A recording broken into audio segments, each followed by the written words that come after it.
Goku dragon ball के सबसे strongest character में से एक है। टूर्नामेंट ऑफ पावर में वो पूरे यूनिवर्स 7 की टीम में सबसे ज्यादा स्ट्रॉन्ग था और उसी के साथ वो यूनिवर्स 11 के स्ट्रॉन्गेस्ट वॉरियर को भी हरा देता है। लेकिन उसके अलावा भी यूनिवर्स 7 में बहुत ही ज्यादा स्ट्रॉन्ग वॉरियर्स हैं जो कि गोकू से भी ज्यादा खतरनाक हैं। तो आज मैं तुम्हें यूनिवर्स 7 के टॉप 10 स्ट्रॉन्गेस्ट वॉरियर्स दिखाने वाला हूँ और ये सब मॉर्टल्स होने वाले हैं, तो बीरस और वीरस में नहीं होंगे। ये मॉर्टल्स यूनिवर्स 7 के सबसे स्ट्रॉन्गेस्ट मॉर्टल में से एक हैं और इनको कोई भी नहीं हरा सकता और मैं तुम्हें ये दिखाने वाला हूँ। लेकिन उससे पहले अगर तुमने चैनल सब्सक्राइब नहीं किया है तो इस चैनल को सब्सक्राइब कर देना और इस वीडियो को लाइक भी कर देना। So let's go. नंबर 10। मुझे अभी भी लगता है तुमने अपने आप को रोक रखा था। अजीब बात है, मैं भी तुम्हारे लिए यही कहने वाला था। एंड्रॉइड 17। एंड्रॉइड 17 डॉक्टर जीरो का बनाया हुआ एंड्रॉइड है और वो सबसे स्ट्रॉन्गेस्ट था दोनों एंड्रॉइड्स में। ड्रैगन बॉल जी के अंदर तो वो बहुत ही ज्यादा स्ट्रॉन्ग नहीं था, लेकिन ड्रैगन बॉल सुपर के अंदर वो कुछ ट्रेनिंग करता है और वो बहुत ही ज्यादा स्ट्रॉन्ग बन जाता है। वो अपने आइलैंड पर ट्रेनिंग करता था, इसलिए वो इतना स्ट्रॉन्ग बन गया और अब वो बिल्कुल गॉड के लेवल पर पहुंच चुका है और उसके साथ साथ उसके पास इन्फिनिट स्टेमिना है, मतलब वो कभी भी नहीं थकता। वहीं गोकू और वेजिटा की बॉडी बहुत ही ज्यादा थक जाती है और उसको रेस्ट की भी जरूरत होती है, मगर एंड्रॉइड 17 को इस तरह की कोई जरूरत नहीं है। वो गोकू की सुपर सेल ब्लू फॉर्म से भी लड़ पा रहा होता है और आखिर में वही टूर्नामेंट ऑफ पावर जीतता है। वो टॉप्पो से भी लड़ रहा था, वो भी अकेले, और अब वो यूनिवर्स 7 का 10th स्ट्रॉन्गेस्ट वॉरियर है। नंबर 9। माजिन बू। माजिन बू सबसे खतरनाक कैरेक्टर में से एक है। वो बहुत ही ज्यादा स्ट्रॉन्ग है और उसके पास अजीब सी एबिलिटीज भी हैं, जैसे उसकी बॉडी डैमेज भी नहीं लेती, उसके पास इन्फिनिट स्टैमिना है और वो अपने आप को आसानी से रीजनरेट कर सकता है, जैसे ये उसका रोज का काम है। अभी वाला बू बहुत ही कमजोर है और वो सुपर सेन 3 से भी ज्यादा कमजोर है, लेकिन उसकी एबिलिटीज की वजह से वो यूनिवर्स के स्ट्रॉन्गेस्ट में से एक है। वो सुपर सेन 3 गोकू से हार जाएगा, लेकिन उसकी एबिलिटीज के साथ गोकू उसको हराता उससे पहले ही वो थक जाएगा। लेकिन वो पूरी सीरीज के अंदर सो ही रहा होता है। यूनिवर्स 6 आर्क में भी वो सो जाता है और यूनिवर्स सर्वाइवल आर्क में भी वो सो जाता है, लेकिन उससे पहले वो एक फाइट लड़ता है और उसमें वो आसानी से जीत जाता है। आगे जाकर बू मोराक में भी बहुत ही मदद करता है, जब सुप्रीम का है उसको कंट्रोल करके मोरो को हराने में बहुत मदद करते हैं। उसकी एबिलिटीज के साथ वो कभी भी रीजनरेट हो सकता है और उसको डैमेज करना नामुमकिन है। वेजिटा ने उसको पूरी तरह एटम बना दिया था, लेकिन वो तब भी उससे रिवाइव हो जाता है और यही चीज इसको यूनिवर्स 7 का 9th स्ट्रॉन्गेस्ट वॉरियर बनाता है। नंबर 8। गामा 1। गामास एंड्रॉइड्स हैं जो डॉक्टर हीडो ने बनाए थे रेड रिबन आर्मी के साथ। ये एंड्रॉइड्स गो को मारने के लिए बने थे और ये गो की सुपर सेल ब्लू फॉर्म के लेवल पर ही है। गामास की स्ट्रेंथ बहुत ही ज्यादा होती है और वो एंड्रॉइड्स होते हैं, लेकिन लगता है उनके पास अनलिमिटेड स्टेमिना नहीं है क्योंकि उनके पास बैटरीज हैं और वो कम भी हो सकती हैं, मगर इसका मतलब ये नहीं है कि उनके पास पावर नहीं है। वो बहुत ही ज्यादा पावरफुल है। गामा 1 अल्टीमेट गोहान से लड़ रहा होता है, जो कि बिल्कुल सुपर सेन ब्लू कायोकेन के लेवल पर था, तो वो बहुत ही ज्यादा स्ट्रॉन्ग था। गामा 2 ने अपने आप को सैक्रिफाइस कर दिया था, तो अब वो सीरीज में नहीं है, इसलिए गामा 1 अब यूनिवर्स 7 का 8th स्ट्रॉन्गेस्ट वॉरियर है। Number 7। Orange Piccolo. Piccolo dragon ball के सबसे पुराने कैरेक्टर्स में से एक है।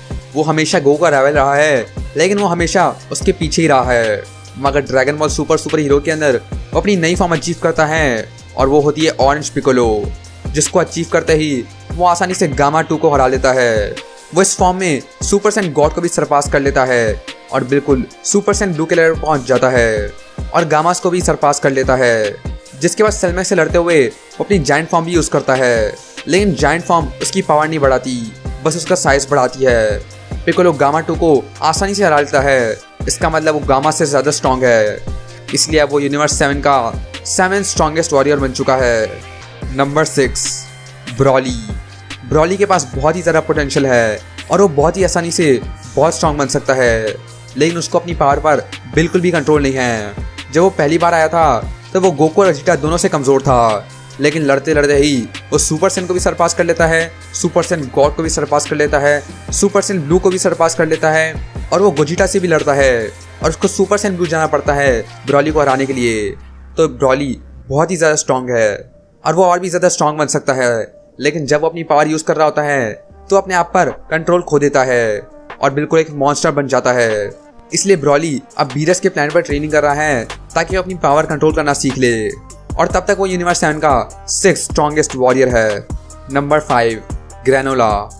ग्रेनोला अपने आप को ड्रैगन बॉल की मदद से यूनिवर्स का स्ट्रॉन्गेस्ट मॉर्टल बना देता है और उसके बदले में उसकी लाइफ फोर्स चली जाती है और अब उसके पास सिर्फ 2-3 साल ही रह गए हैं जीने के लिए और उसके बाद वो मारा जाएगा। लेकिन उसके बदले वो यूनिवर्स 7 का सबसे स्ट्रॉन्गेस्ट मॉडल बन चुका था और एक टाइम के लिए वो गोकू और वेजिटा दोनों से ज़्यादा स्ट्रॉन्ग था, और वो भी बस ड्रैगन बॉल की मदद से। उसको अपनी पावर पर ज़्यादा कंट्रोल नहीं था क्योंकि वो उसके पास नई आई थी, मगर वो जैसे लड़ता जाता है तो उसको अपनी पावर पर कंट्रोल आता जाता है। पहले वो गोकू और वेजिटा से दुश्मनी रखता था, लेकिन जब उसको पता कि गोकू और वेजिटा अच्छे लोग हैं तो वो उनसे लड़ना बंद कर देता है। उसके पास 150 साल थे जीने के लिए और वो सब कुछ सेक्रीफाइस कर देता है उस पावर के लिए, और अब उसके पास सिर्फ 3 साल ही रह गए हैं। वो सिर्फ एक ही दिन के लिए सबसे स्ट्रॉन्गेस्ट मॉर्टल था पूरी यूनिवर्स 7 में, और अब वो यूनिवर्स 7 का 5th स्ट्रॉन्गेस्ट वॉरियर है। Number 4, beast Gohan. पूरी सीरीज में गोहान ही है जिसके पास सबसे ज़्यादा पोटेंशियल है, और ये सीरीज में बहुत सारे कैरेक्टर्स बोलते भी हैं जैसे वेजिटा, मगर गोहान को ट्रेनिंग करने का बिल्कुल भी शौक नहीं है। लेकिन ड्रैगन बॉल सुपर हीरो के अंदर जब गोहान पिकोलो को मरते हुए देखता है तो अपने रेज में एक नई फॉर्म अनलॉक कर लेता है और वो होती है बीस्ट गोहान, और वो हमेशा की तरह एक ही चुटकी में वो यूनिवर्स 7 के सबसे स्ट्रॉन्गेस्ट वॉरियर में से एक बन जाता है। ऑरेंज पिकोलो सेलमैक्स को नहीं हरा पा रहा होता है, लेकिन गोहान बीस्ट अपनी स्पेशल बीम कैनन चार्ज करता है और उसको आसानी से मार भी देता है, और इसी के साथ वो यूनिवर्स 7 का 4th स्ट्रॉन्गेस्ट वॉरियर बन जाता है। Number 3, Vegeta ultra ego. Vegeta ने गोकू राइवल करने के लिए एक नई फॉर्म अचीव करी है और वो है अल्ट्रा ईगो। जब ग्रेनोला यूनिवर्स 7 का सबसे स्ट्रॉन्गेस्ट मॉडल था तब वेजिटा ही होता है जो ग्रेनोला से लड़ पा रहा होता है, और इस फॉर्म में वो जितनी मार खाएगा वो उतना ही स्ट्रॉन्ग बन जाएगा। और तुम्हें तो पता ही है वेजिटा हर वक्त बस मार ही खा रहा होता है, और ये अल्ट्रा इंस्टिंक्ट से बिल्कुल उल्टा है। वही अल्ट्रा इंस्टिंक्ट अटैक्स को डॉज करता है, अल्ट्रा ईगो उनको डायरेक्ट लेकर उनको पावर में बना लेता है, और इसी की मदद से वो बहुत ही ज़्यादा स्ट्रॉन्ग बन जाता है, और अब वो यूनिवर्स 7 का 3rd स्ट्रॉन्गेस्ट वॉरियर है। Number 2, Goku true ultra instinct. Goku ने जब यूआई अचीव किया था तो वो सबसे स्ट्रॉन्गेस्ट बन गया था, लेकिन मास्टर्ड अल्ट्रा इंस्टिंक्ट उसकी पावर पर एक लिमिट रख रहा था। तभी वो इसको रियलाइज करता है और पीछे होकर अपनी नई फॉर्म अचीव करता है, ट्रू अल्ट्रा इंस्टिंक्ट, जिसके अंदर वो अपने इमोशंस के साथ अल्ट्रा इंस्टिंक्ट को कंबाइन कर लेता है और वो बहुत ही ज़्यादा स्ट्रॉन्ग बन जाता है। इसी के साथ साथ वो अपना फाइटिंग स्टाइल भी बहुत ही अच्छा कर लेता है और वो गैस से भी लड़ पा रहा होता है, जो कि एक मोमेंट के लिए यूनिवर्स 7 का स्ट्रॉन्गेस्ट वॉरियर था। गोकू इस फॉर्म में मास्टर अल्ट्रा इंस्टिंक्ट से भी ज़्यादा स्ट्रॉन्ग हो जाता है, जबकि वो पहले ही बहुत स्ट्रॉन्ग था।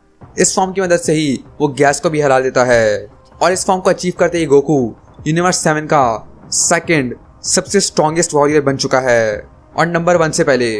मगर उससे पहले अगर तुमने चैनल सब्सक्राइब नहीं किया है तो इस चैनल को सब्सक्राइब कर देना और इस वीडियो को भी लाइक कर देना। नंबर 1 है ब्लैक फ्रीजा। जब गोकू और वेजिटा गैस से लड़ रहे होते हैं वहाँ पर अचानक से फ्रीजा आता है और वो लैंड होते ही गैस को मार देता है, जबकि वो यूनिवर्स 7 का स्ट्रॉन्गेस्ट वॉरियर था। गैस ने एक विश मांगी थी जिसमें वो अपनी लाइफ फोर्स के बदले यूनिवर्स का स्ट्रॉन्गेस्ट रहता है, तो जैसे ही दूसरों के पावर्स बढ़ते जाते हैं वो और भी ज़्यादा स्ट्रॉन्ग बनता जाता है, लेकिन उसके बदले वो और भी ज़्यादा बूढ़ा हो जाता है। तो जैसे ही फ्रीजा वहाँ लैंड होता है और उसको मारता है तो उसकी बॉडी इतना तेज़ी से बूढ़ी होती है कि वो मर ही जाता है, जिसके बाद फ्रीजा अपनी नई फॉर्म दिखाता है, ब्लैक फ्रीजा, जिसको देखकर दोनों गोकू और वेजिटा डर में आ जाते हैं। और फ्रीजा बताता है कि उसने 10 साल तक ट्रेनिंग करी हाइपरबोलिक टाइम चेम्बर के अंदर, जिससे उसने ये नई फॉर्म अचीव करी है, जो कि उसको यूनिवर्स 7 का सबसे स्ट्रॉन्गेस्ट मॉडल बना देती हैं। और वो सच में सबसे स्ट्रॉन्गेस्ट है क्योंकि वो दोनों गोकू और वेजिटा दोनों को एक ही शॉट में मार देता है। तो 10 साल की ट्रेनिंग के अंदर ही फ्रीजा यूनिवर्स 7 का सबसे स्ट्रॉन्गेस्ट मॉडल बन चुका है, और यूनिवर्स 7 के अंदर उससे ज़्यादा स्ट्रॉन्ग कोई भी नहीं है, मतलब बीरस को छोड़कर। लेकिन डरने की बात नहीं है क्योंकि गोकू ट्रेनिंग करके कोई ना कोई तरीका तो निकाल लेगा और उसको भी सरपास कर लेगा। क्योंकि हम सबको पता है कि गोकू सबसे बेस्ट है। लेकिन अभी के लिए ब्लैक फ्रीजा ही यूनिवर्स 7 का स्ट्रॉन्गेस्ट मॉडल है। क्या गोकू फ्रीजा को सरपास कर लेगा? नीचे कमेंट करके बताओ। अगर तुम्हें ये वीडियो पसंद आई तो इस वीडियो को लाइक कर देना और मेरा चैनल भी सब्सक्राइब कर देना। और मैं मिलता हूँ तुम्हें नेक्स्ट ड्रैगन बॉल वीडियो के अंदर।